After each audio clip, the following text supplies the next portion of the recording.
Hola Juventini. Nah, kali ini kita masuk ke edisi Mercato Mania ya, dari permintaan khusus pelatih Igor Tudor, masa depan Dusan Vlahovic, fullback asal Brasil, hingga bek tengah kepercayaan Tudor di Marseille.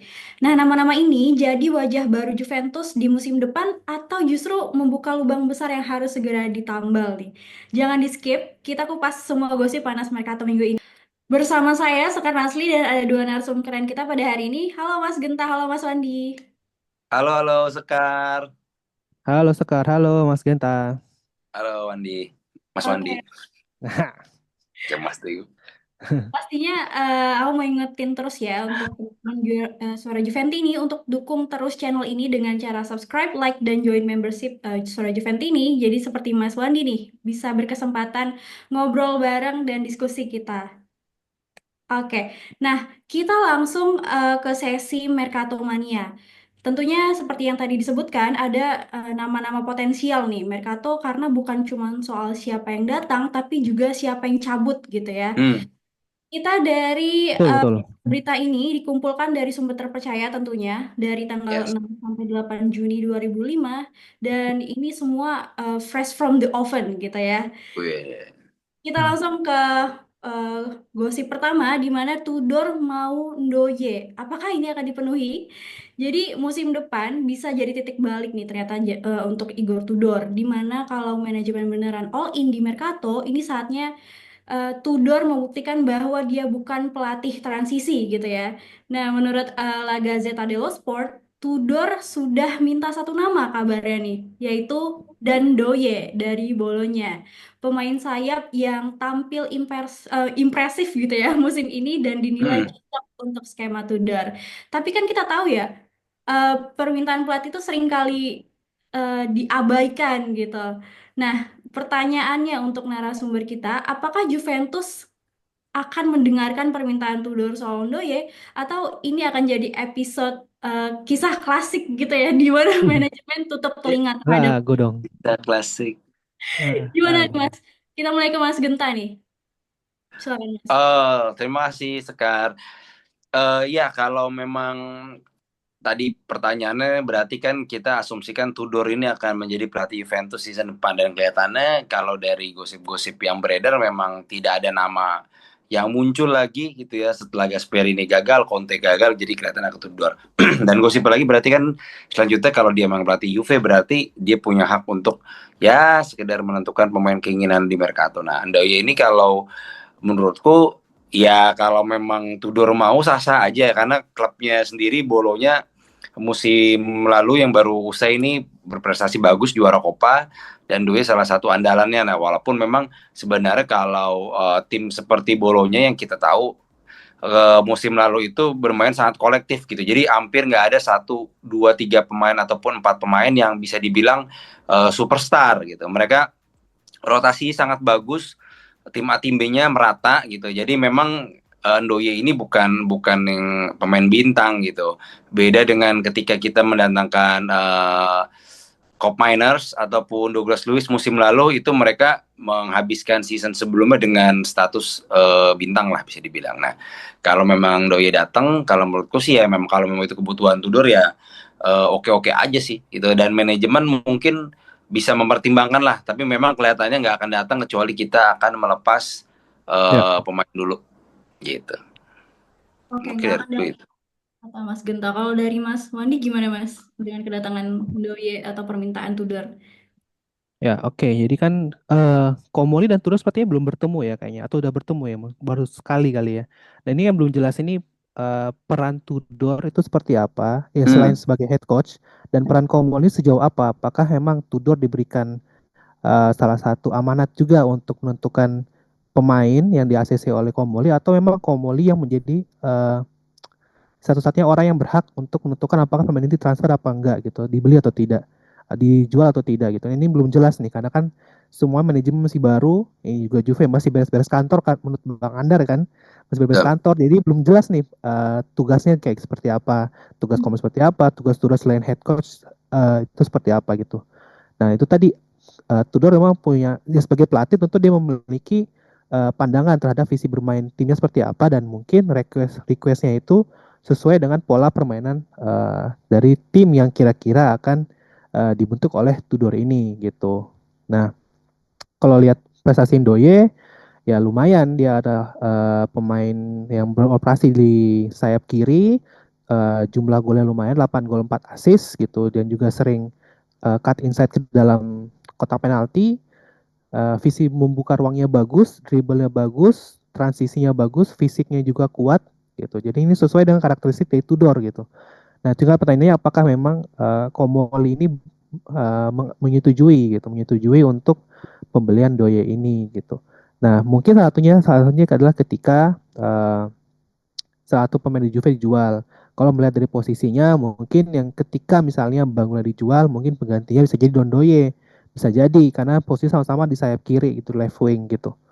Nah, tapi kembali nih, kalau menurut saya sih kalau misalnya Dondoye ini dibeli, kemungkinan setelah FIFA World Cup. Kenapa? Karena Ya. Juve untuk bursa transfer sebelum FIFA World Cup ini sepertinya tidak akan sibuk untuk membeli pemain yang baru gitu. Kemungkinan lebih konsentrasi bagaimana memperpanjang peminjaman seperti Rana Kolomuani atau Francis Conceição, tapi untuk membeli pemain baru sepertinya belum. Jadi mungkin untuk pertimbangannya sambil mengenal lingkungan Juve yang baru bagi Komoli. Nah, ini mungkin kalaupun kejadian akan terjadi di setelah FIFA World Cup gitu.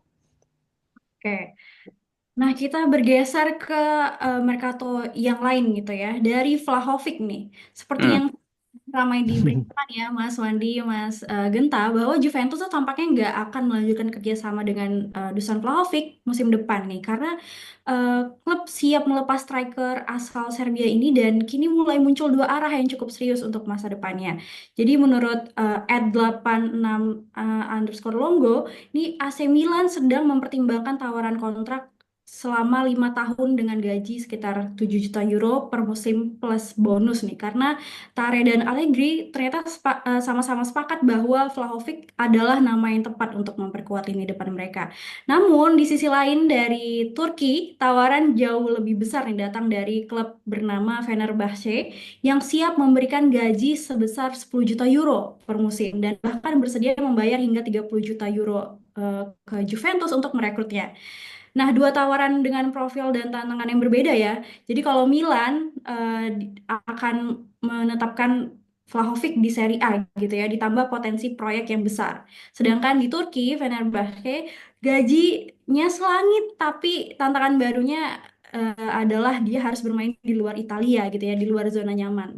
Nah, pertanyaannya untuk kedua narasumber adalah apakah Vlahovic lebih cocok ke Milan untuk terus bersaing di Italia atau akan kira-kira tergoda gitu ya di proyek besar dan uang dari Fenerbahce. Dan tentunya seberapa siap nih kira-kira dari Mas Wandi dan Mas Genta memperkirakan Juventus bisa mencari pengganti sepadan di lini depan. Kita balik ke Mas Genta lagi. Silakan Mas. Oke, kalau aku lihat dari ada beberapa point of view untuk berita Vlahovic ini. Pertama pasti dari sisi klubnya nih. Tapi memang dari baru berikut dari sisi pemainnya. Tapi memang biar transfer ini terrealisasi gitu. Kelihatannya kan kedua kubu juga udah pengennya terjadi transfer ya. Mungkin Vlahovic cinta sekali lah dengan Juventus, tapi melihat keadaan yang sekarang kelihatan dia bukan pilihan utama gitu. Nah, biar transfer ini benar-benar terjadi lebih smooth atau tidak ada satu pihak yang tersakiti, memang akan dibicarakan tuh. Itu Fenerbah akan membuat Juve mempunyai kas lebih besar gitu. Tapi Vlahovic kira-kira happy-nya ke sana, mungkin itu Juve akan membuka obrolan seperti itu sih gitu.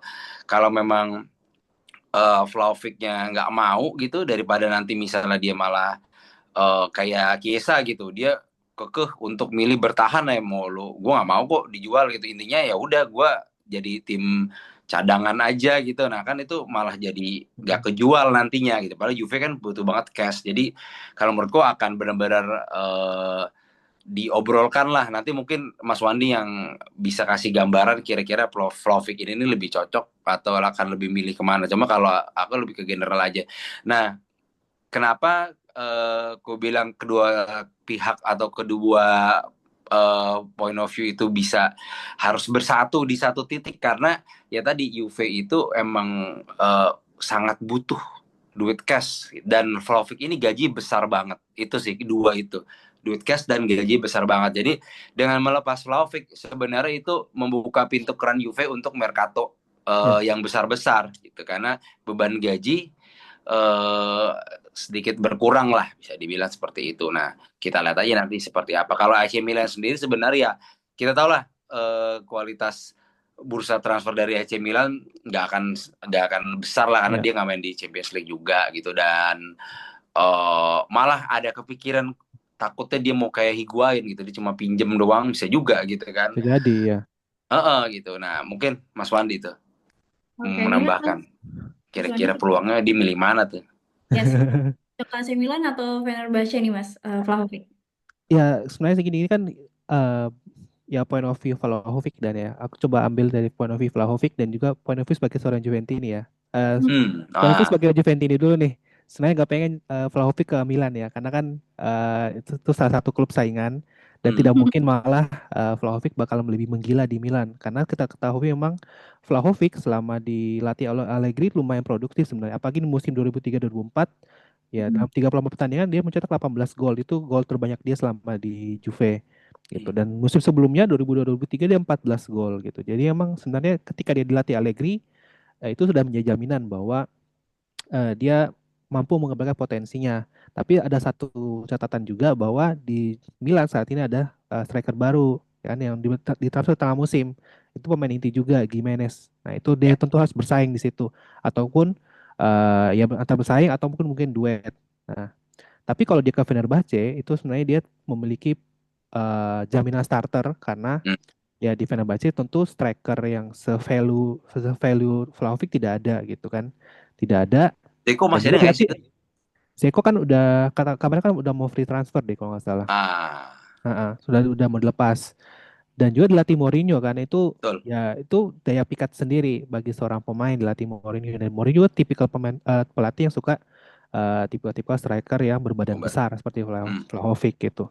Nah ini tapi kalau sebagai point of view sebagai seorang Vlahovic ya mungkin kita belum bisa menebak pikiran Vlahovic gitu kan. Tapi kalau dia ingin memberikan waktu bermain lebih besar tanpa ada gangguan dari media, mungkin lebih milih ke Fenerbahce gitu. Fenerbah gitu karena di Liga Turki kan secara sorotan media tidak terlalu banyak, jadi dia bisa lebih konsentrasi.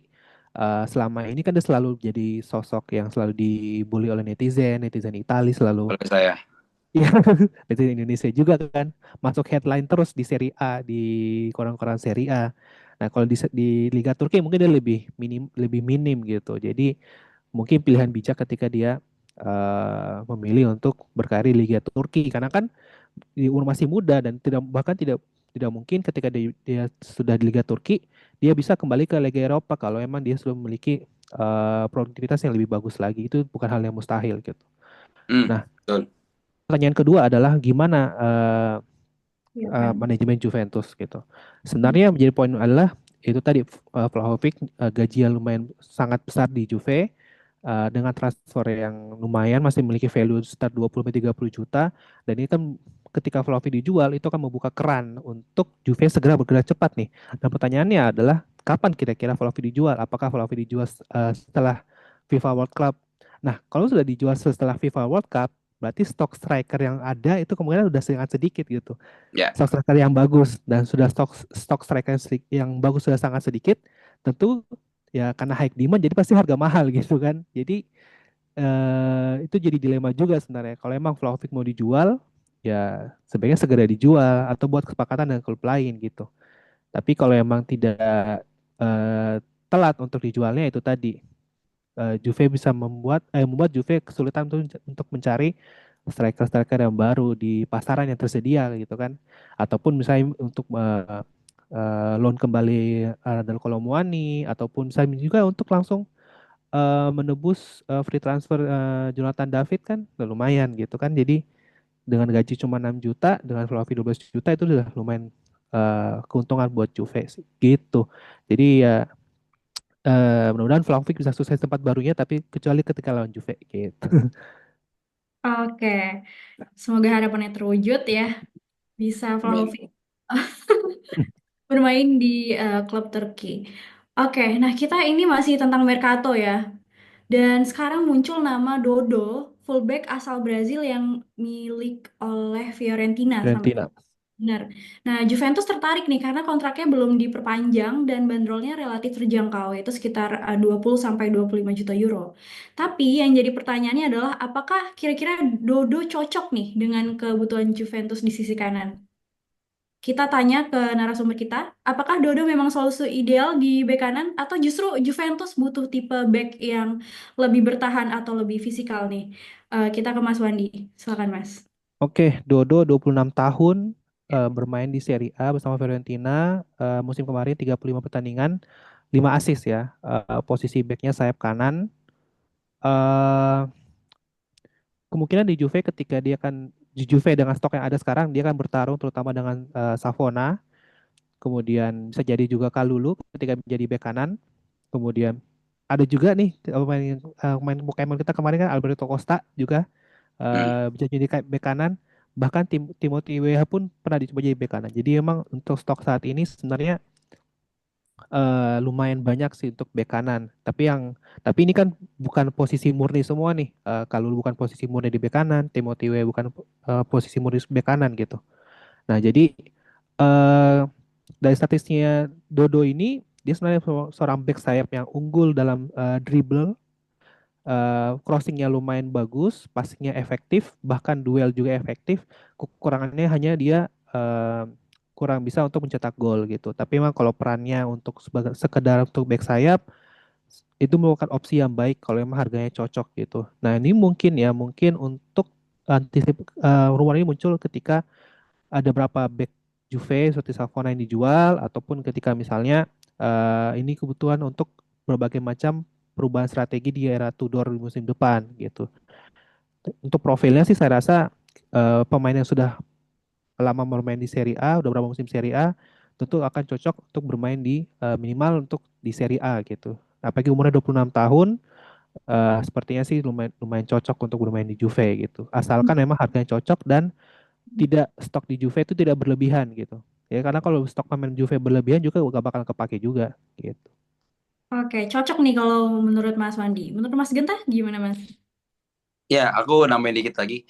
Hmm. Dari Mas Wadi itu udah cukup lengkap.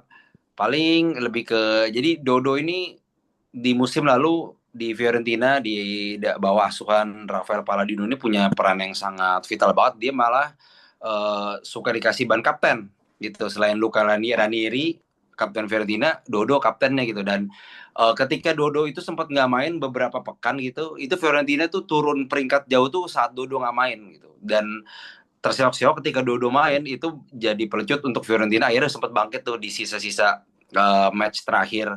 Dan ke apa UEFA Conference League dia juga masuk semifinal itu kan karena Dodo sembuh juga gitu. Jadi waktu Dodo Ya, sembuh itu di bek kanan sempat mainin pemain, ya intinya backupnya nggak terlalu bagus lah ya gitu. Nah ketika Dodo balik lagi Fiorentina menemukan performa lagi. Jadi kalau misalnya tadi alasan dari Mas Wandi udah cukup jelas. Ini kalau misalnya si Dodo emang ke Juve sih mungkin juga membuka pintu timnas buat dia lah, karena pasti berhasil ngelihat lah ini main udah main di Juventus gitu kan, pasti iya. wah oke lah nih dipanggil lah gitu. Ganti Alexandro ya, bek kanan. Iya kayak Danilo Alexandro Itu, gitu. Apalagi pelatih Brazil kan Ancelotti orang Ancelotti. Itali Iya. gitu. Jadi pasti dia ngeliat ngeliat hierarki juga lah. Wah kalau dipanggil klub sebesar Juventus sih berarti mungkin mentalitasnya udah oke. Jadi gitu pasti. Oke, terima kasih Mas Genta, Mas Wandi atas Hmm. waktunya. Nah, itu dia ya teman-teman Suara Juventus ini Mercato di awal Juni 2025. Tentunya selalu ada nama baru dan menjadi petunjuk gitu ya kemana arah proyek Juventus akan bergerak gitu ya. Permintaan pelatih, potensi kepergian bintang, dan Hmm. rekrutmen cerdas semuanya akan jadi kunci di musim depan. Nah, jangan lupa tuliskan pendapat kalian di komentar, tentunya ada insight atau pendapat yang berbeda, dan pastikan kalian tetap stay tune di channel kita ini karena gosip Mercato tentunya akan terus bergulir ya. Jangan Hmm. lupa juga dukung channel Sora Juventini ini dengan like dan subscribe serta join membership untuk mendapatkan kesempatan jadi narsum dan join di grup eksklusif kita. Terima kasih. Saya akhiri dengan Kasih Sekar. Kasih Thank you Mas Sekar, Wandi. thank you Mas Geta. Akhiri ya dengan Vino Alvine. Forza Forza Juve. Juve. Oke.